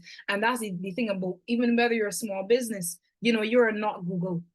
You're not expected to know every single thing. I'm an attorney, and as luminaries, people think you are. As a lawyer, you don't know everything. I have to call people that are outside of my profession to get assistance when I need that. And that is something that, you know, as a leader, as an employee, you have to continue to do that. Continue to engage in both in continuous not just one-off, but continuous learning and development. I tell you, our leaders are readers. I don't even care if you're a lower level employee. Leaders are readers. I have a podcast on. It's not just law. I have to buy a book every single month, even if it's just a novel, because I am supposed to be feeding my mind as well. Just as much as I feed myself, my environment, I'm feeding myself with other information, whether it's environmental wellness, whether it's as a way how I speak to my team members, or as a leader, how I communicate these things to them is important. Your team will only go as far as you. So if you got leaders in the organization that got the kind of perspectives that you hear me break into our colloquial language and start to say what they say every sentence, them is leaders that haven't gone far. And those are leaders that are stuck there. Leaders that believe that presence equals productivity. Those are not forward-thinking leaders, especially when we come out of something like COVID-19 and so on. Find pockets of tranquility. Everything cannot be doomed and gloomed. Everything cannot be urgent work project. Everything cannot be about a career. And that was something that I personally had to appreciate. When you go to school for very long periods and do something like law, and you don't go into other areas, but I have eventually over the 6 years of my very short career. But when you think that all to life is moving up a corporate ladder and moving up to this and just getting this next achievement, and that's fine. That is something that we have to co-author and let anybody the most of the buy, because it's something that Prof and I are actually in the works of doing in terms of a publication for that. It's something called a right-vote fallacy. And you're just trying to get to the next step all the time like that. You forget about you as a person and nurturing you as a person, and coming into your environment. Some people may not like nature in terms of the hiking, they may not like the beach, but there are other things that you can do that you can find pockets of tranquility that can help you manage working in very stressful work environments. I know some people that every year around crop over or every Christmas they are out of Barbados because they have to travel. It is part of their mental well-being, dealing with their environment. They like to be in another environment. They like to be immersed with the other cultures, and that is just them. But you will have to find your own thing. I wouldn't tell you. Key is saying you very true. Some people don't know. People don't know what to do when they retire because it's not. Some people don't even want to retire. They don't even want to retire. They're trying to keep staying there because they think that they're gonna solve something. When it's my turn? Listen, I trying to retire right now. Okay, I ain't lying to you. I trying to retire right now. But all jokes aside, find things that are outside of it. Someone else is seen in the conversation. We have, and that's Alex. We have become a society of ticking the boxes. Just to say a policy was put in place, there's no engagement for the best plan to be implemented. There's no management, there's no enforcement, policy, or feedback to make necessary changes. Kay said, I second that. I guess she meant when I said I was trying to retire. And that is so true. That's a serious, Alex. We've become that particular society. So you know what? I'm happy that we've come and we've made a grand statement on a grand level at the international space. But how we do this bread and butter, especially when it comes to our individual citizens and within the workplace, and how do we treat to that? But again, companies and organizations on a whole will only go as far as their leaders, because when you have leaders who have those kind of mindsets are very important. You can't go very far. So you could have all the technical knowledge in the world, you could have all the degrees inside of the world, but if you don't have someone who has those kind of mindset to really kind of steward talent, that's why I said I don't like boss, because I think there's a difference between boss and leader. When you have, those kind of mindsets to take you far, to appreciate and see, the correlation between these things and how it affects your talent and how it will affect your bottom line and your work productivity, then you can only get very far, And this is just my sign off to many of you. Environmental wellness is everyone's business. It does not matter if you have a solopreneur, if you have a very small business, if you have an NGO, if you're working in the public sector, particularly y'all, if you're in the private sector, for sure. Stay informed, stay informed about environmental issues. They're all over us. You have the internet, and you're mindful of what you read. You're guided obviously by certain publications, because everything is not something that you would go and jump and run with. But please stay informed. Always have an attitude to learn, to management, and that was in brackets specifically to you all. Conduct environmental audits. Listen to your occupational health and safety officers and those who are the technical eyes of your organization. Not just to the legal department and the financial department. Yes, I I want you all to listen to me, the lawyers, but I want you to also listen to these persons as well, because the repercussions that we have when we don't listen to them, when we conduct environmental audits within organizations, are detrimental. And we will continue to reel from them if we do not put certain systems in place, or we don't check our systems. And they're not going to be perfect, because there's nothing on earth that is perfect. But if we keep trying to assess and mitigate as far as practicable as we can, and that's a legal term, you will find that, you know, you will have that kind of like out in the fire every 2 seconds. You know, AC cleaning, plants, natural lighting, proper ergonomic systems, the way you work. If you decide that you want to do hybrid systems, how you can treat to that?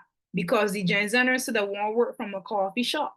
But when they're gonna work from a coffee shop, the internet that they're gonna go and log into and encrypted. So all my business gonna be out. You know, how we can got private VPNs, how we can, who got money for that? You know, how are we going to treat these kind of things? How will I have access to you from a communication base?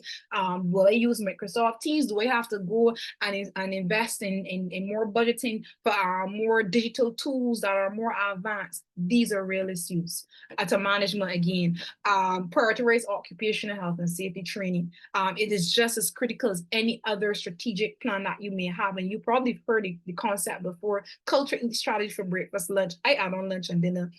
You could have all the strategies in the world, you could have all the training in the world per se, but if you have a terrible work culture, a culture that is supposed to be your intangible, the fabric of your organization, and they just simply do not give a damn, it's not going to get very far. And these things have to be pulled together. And I is a real nerd to organization development, because I love it. You hear it in my voice.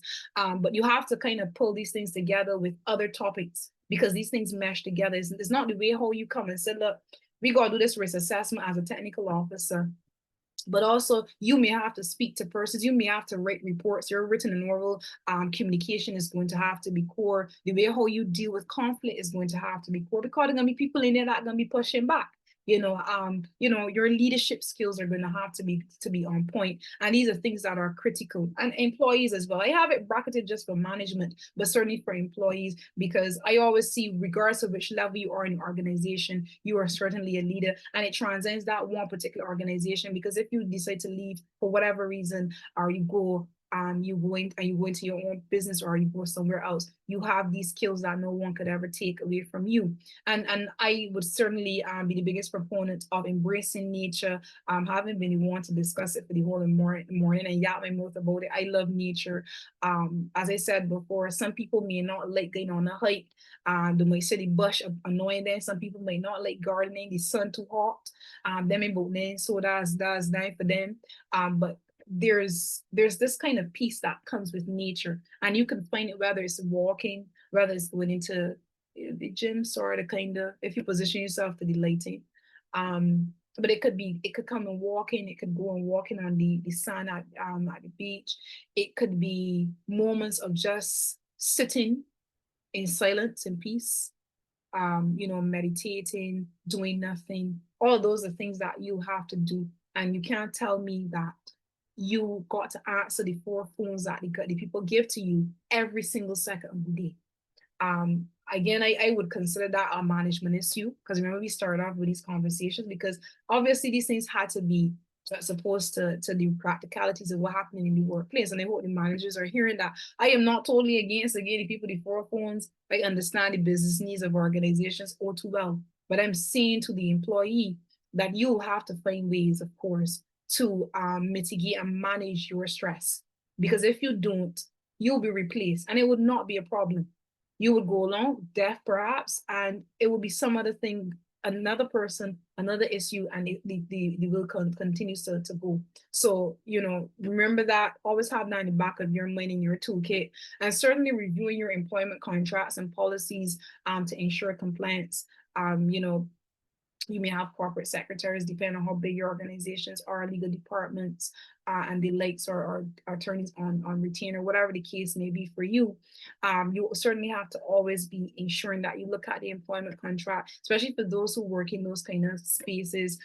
Do we have these things written policies that are made aware to our employees in the absence of the psychosocial risks out of the SHAW Act and stuff like that? Are these policies embedded within the organizational contract? There are addendums to the contracts, and these are made aware to employees, and so that they're aware of their responsibilities, in the agreement, because it could extend, as I said, to other hybrid systems. And I gave the example of hybrid systems and some of the things that you have to address your mind to. So I think I've yapped enough. I'm forward to gone over a little bit, but this is the opportunity for you to have any comments, questions, dissent in anything that I said. I'm absolutely open up for that. And I just want to take this time to say thank you. I saw a lot of people on the call. I hope you guys were following, and it was of value to you. You've learned a lot. I will ask Prof if there's going to be a webinar too, so we can kiki again.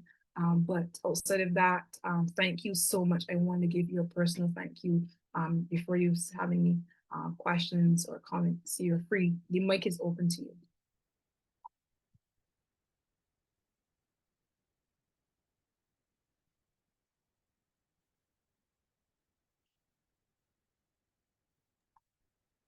Good morning. I came in a bit late. I'm sorry I had some technical challenges, but I wanted to ask a question. Where there is a constant complaint of a poor air quality in an organization, and air quality tests are done, quote unquote done, but persons are still being ill, what would be the recommendation that you will make as far as how persons should go forward in treating to this? Lisa, I don't know if you saw when I had the brackets for the management, but I don't know if this is public sector. Surely. Yeah, I would certainly say that reports. I hope that reports are being done, because those are critical.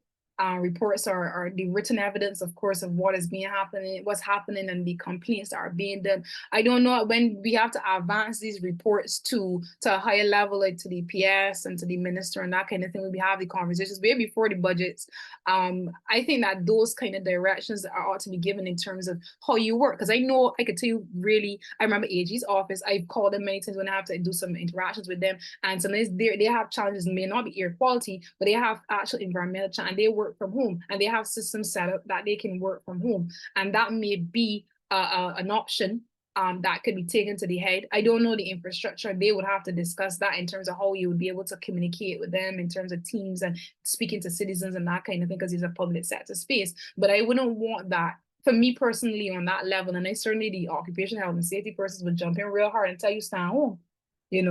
But I give you the 1-2 in terms of what I expect, especially from a department head, what I expect them to do in terms of advancing those complaints to PS and to minister level. Because the other option in terms of if you have a medical report per se, if you personally, remember I give you the example, you came in late then, where your doctor is telling you that you can't, that's impossible for you and your health, that's kind of jeopardizing your health. Those are things that have to be put on your file, and those are things that have to be physically given to your department head, and there have to be certain alternatives that you have to meet in terms of working differently. I don't know. You may not want to go into detail, and I don't think you should. In terms of what is being, how you spoke, I don't think that it has been advanced in the way you probably would like it to be advanced, or I would like it to be advanced. Because air quality is another one of those issues that you see happen a lot within the SIT building issues. I don't know if other the health and safety, the technical persons in the group, like Glendine and the others, what are your position when you have to go in the field and deal with these kind of issues of air quality? Sinclair is a lawyer in here. He's saying Section 103, safety committee mandatory for organizations of 25 or more employees. Safety delegates mandatory for organizations with less than 25. Yep. I can remember the amount, the number, but I do know that there's a requirement for safety and health committees. That's why I had put it into instead of the slaves, that you certainly have to have committees, depending on the structure and the slaves, of course, because those persons are part of the training and they assist with all those health and safety issues. And you have to show that when the technical officers come around, because it's mandated by the law unless it changes. If I may interject, it's mandatory on paper. Yeah, You have a theoretically. list of people, and you have a list of people, some of the people dead, some of the people retired, but you have these people on paper, but you have health and safety committees that never met. So I think the enforcement of it is not the mandatory, because there's some directors as I'm about that. Yeah, So that's what I'm if trying to say. Yeah, if it's not proper enforcement, it should be a case where there's a reporting process where the every quarter the occupational health and safety Yeah. committees submit documentation that they have met, even if they have not, they didn't have any issues. We have met for 10 minutes and there were no issues. Yes, but there is no, in my department, you don't have none. They have them on paper, but you don't meet. So when you That's have excellent, issues, Theodore. if you have issues, you can't, it's so difficult to get them addressed. Or if you have a good shop steward, it's fine, that helps. But if you don't got the shop steward, no health and safety committee meeting, and you just there and left to sink or swim. Yeah. And Yeah, that's where enforcement. yeah, the enforcement is the issue. I actually had another attorney came to me and she was like, I want to do a quarter about the enforceability of that shot. I don't think that we have enforceability clauses in there, because you will say these things are mandatory. You'll have legislation that say must and shall, but then practically when you speak to the actual workers, there's nothing being done. I know there's certain organizations that health and safety is part of their their whole performance review. So you have to, that is embedded into what you have to do on top of work, because you just have like places like Leighton Power and those sort of places, you have to do it. So you can't say you don't want to do it, or you as a director, you don't really care about names. So because you got other things to go address because the PS want this year done, those are things that have to be done. You made the correct point. Having that enforceability aspect, which is lacking from our side to a law, and need a law reform like all the other pieces of legislation, where you have them actually reporting. And that doesn't have to take a very long time, because these are things that could have templates that are done, and you can get secretaries and stuff to meet with other team members, and you could say that it doesn't have to become a talking shop, so that people understand that these are real concerns. You don't want that when you get to the doctor, no, at this stage you can see mold on your lungs, because these is real medical issues that have happened in the past. So thanks a lot for bringing that up. Everyone is yeah, it's seeing everyone in the chat. Thanks so much for the kind words. Yeah, Kate also mentioned about the shop stewards. Yes, thanks, Marcia. Charlotte said thanks, Miss Calvin. The webinar was insightful. Renata said, I found in the public sector that there's a difficulty at management accepting that persons are individuals, and some persons are more sensitive than others and may be more easily affected than others, and should be willing to treat to that. However, I have found that persons are more liable to be labeled as not wanting to work, and say, how can we get management to treat this? Renata is such a big question to ask, because how do you really get them to do anything? It always comes down to who the directors are, who the persons that are leaders are, and their mindsets and how far they are in the organization. I don't know if that in public sector that people are ever more sensitive than anybody else as in private sector. I do know that people may have different challenges, medical ways, and these things have to be treated too. But I find that there's no enforceability on that part, and enforceability on your part, and there's no accountability. Because when you're in public sector, especially when you're appointed, I've heard many instances of that. They will tell you what I appointed. So nobody can't tell me nothing. Nobody can't this, nobody can't that. When you talk to people in private sector, it's quite different for them, because they know that they got to do it. As I said, some persons on this call could tell you that is part of their training. They actually have to do it as part of their performance appraisal and review. This whole environmental wellness, they have no other choice, whether they're in the technical space or not. But I find a lot of times, obviously, given our very outdated laws and policies and practices, especially in the public sector, is difficult. Cassandra is saying sometimes people are told that are told that illness is in their head, how do you get management to see the individual are affected differently in environmental challenges? Well, that is something that comes from the doctor. And again, that comes onto the issue of confidentiality as well too.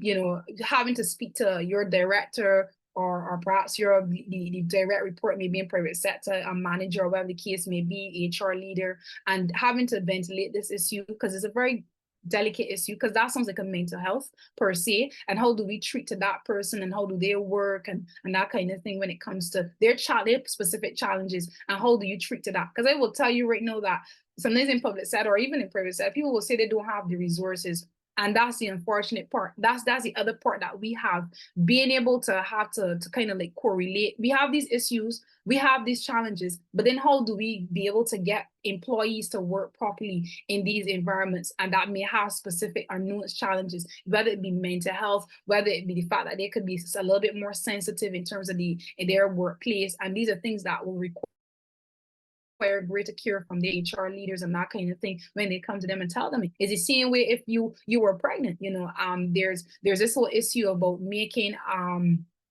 about how much alternatives arrangements you could make if someone is pregnant. You know, obviously you wouldn't expect a person to be lifting things. I worked before I was a lawyer, I was a cashier for 4 years. I worked in retail, and I remember seeing a young lady worked all the way up to her delivery, and I could never forget that. And she had a miscarriage. You know, and then the next time she was pregnant around, she was successful this time, but then I saw the alternatives in how the workplace went about. She was no longer lifting things like I was at the till or running up and down anybody's store or packing anything. They put her upstairs. They had her working with the HR. They had her working with the finance department. They had her doing later things. They changed her work. So she wasn't wearing polos like I was wearing. And there were certain alternative recommendations they did. But I don't know, sometimes it depends on the leaders and coming to bring those proposals how they are, because I mean some leaders simply do not care. I know a lot of time in private sector they're a little frightened for the legal ramifications because people start to get all hot. But as your colleague said, if there's not a good shop steward per se, especially in public sector, how do you really be able to push these things? And my only thing about it is having to advance them and have them written, because if they're not in writing, it didn't happen in my view, respectfully.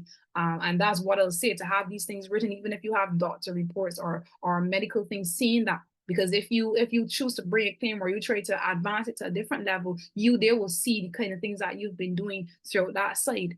Marguerite is saying, this was a very informative session. I can support having a tool. Can this recording be sure that I can share with my manager and management team?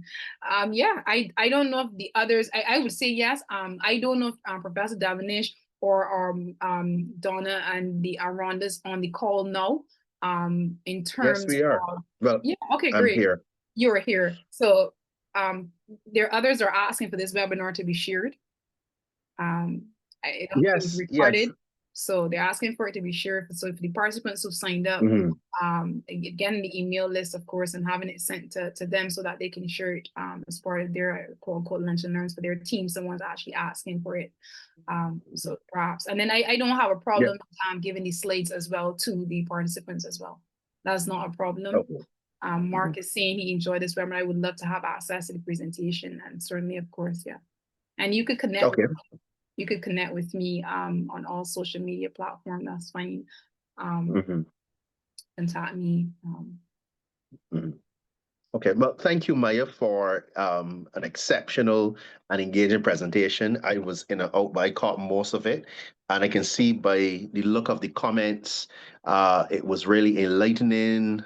Somebody mentioned here, people said that they found it very good. It was a very good webinar, and they hope to get the recording. As you said, they totally enjoyed this webinar. I would love to have access to the presentation, especially to the references used throughout the presentation. This was a very informative webinar. I do support having a session 2, so there's even a demand for a second part of this. That's good. And a suite of commendations. So thank you so much, Maya, for supplying us or furnishing us with such important and engaging information. Very, very critical for Barbados, I would say. Now, just by way of information, so all of our webinars have been recorded, and this is for the purpose dissemination. Now, what we're trying to do is to get our IT department within the ministry compile the recordings so that we can place those recordings on our websites. Now, remember our website, singular. The website that we're using is workplace.bb. And I think if you go to resources, there's a section where you can download, as I said, the wellness policy. You can download some useful guides and tools that I've created to help you. But we're having a section of that resources page on the website being populated by the recording links. So you should be able to link to see the recording. But I don't think we've gotten to that stage. So I'm going to try to make it. I'm going to try to expedite the process. And hopefully before the end of September, we can have all of the recordings available. Ms. Kelman also indicated her willingness to share her PowerPoint. So we'll probably have that with her permission. We have that uploaded on the resources page. But once we do that, once we have that, have those resources and documents uploaded, we will probably have to send out a promotional update to let participants know that those resources have been uploaded. So just bear with us as we try to deal with that administrative hurdle of getting the recordings ready and available. So I think there's a little for me to say, except that, again, one, I want to thank Ms. Maya Kelman again for her excellent delivery. I should say at the outset, for even accepting the invitation to do this presentation, but again, more so for the delivery that she's been able to make. And of course, by the looks of the comments, the holding people fast and strong in this discussion. I should also say that I would like to thank the participants, because I mean, without you, we would not have had a webinar. So we need participants, we need people to come out. We had about, I think, over 70 people, which is perhaps one of our largest groupings for the webinars. And I'm hoping that these numbers pick up for the next series, the next edition in our webinar series. As you know, just for those who've entered late, I'm Professor Dwayne Devonish, and this is an initiative coming out of the National Workplace Wellness Committee, which is under the Ministry of Labor, Social Security, and the Third Sector. That wider committee is chaired by the Minister, Colin Jordan, the Honorable Colin Jordan, and is co-chaired by the General Secretary of the Barbados Workers Union. I sit as chair of a subcommittee responsible for education and awareness, of which Ms. Kelman is a part of that subcommittee, where our work is to educate, to improve or ramp up awareness on not just the National Workplace Wellness Policy, which is the official workplace policy, national policy for workplace wellness in Barbados and in the world. It was approved in 2019. And as I said, the website is workplacewellness.bb, so you can get all of that information on the policy. But our work is also about advancing knowledge and awareness about workplace wellness in general. Okay, so it transcends the policy. Okay, so Ms. Kelman, I think you've shared your contacts and so on via the chat. I forgot to mention that because this is a monthly series, I want people to stay tuned. We'll be promoting our upcoming webinar for the end of September. So what we typically do is that for every month leading up to our webinars are typically the end of the month. The last week is typically the last Wednesday of the month. Sometimes it might be the second last Wednesday, but typically the last Wednesday of each month, going right down perhaps to, I think, to January, February next year, that we'll be having each of the 9 dimensions of wellness. We've already had intellectual wellness, occupational wellness, and physical wellness. So we are our 4th dimension, so we have 5 more to go. So clearly that's going to carry us over to next year. And so we want you to stay tuned for further updates and promotions on that next webinar coming the end of September. All right. Maya, you have any parting words, or anyone else as we bring this to a close? We're at 12 o'clock. for entertaining me. I thought we were in time, but I think I yapped a little bit too much. So, Well, that's fine. I mean, we typically allow we allow our presenters to go between 1 to 2 hours. All right, no more than 2 hours. And I think we're on the 2 hour mark. That's fine. yeah, everybody has my contact. So thank you, everyone. Thank you, Mike, and everything. Yes, your contact is in the chat, right, in the comment chat. So I don't want to close this off till people are satisfied. So I'll give you a minute. Just a minute. But Somebody's please take care. Mhm. Go ahead, sorry. Right. As I said, I would give a minute or so. But everyone, please, as you go about your business, please take care of yourselves. Remember, wellness comes first and foremost for everyone. The responsibility is at you. And then everybody else can come into play, whether it's the employer, family members, and so on. But the primary responsibility falls in your hands. So have a great morning, everyone. I enjoy great afternoon, sorry. I enjoy the remainder of your day. Take care, guys. Thanks. Thanks.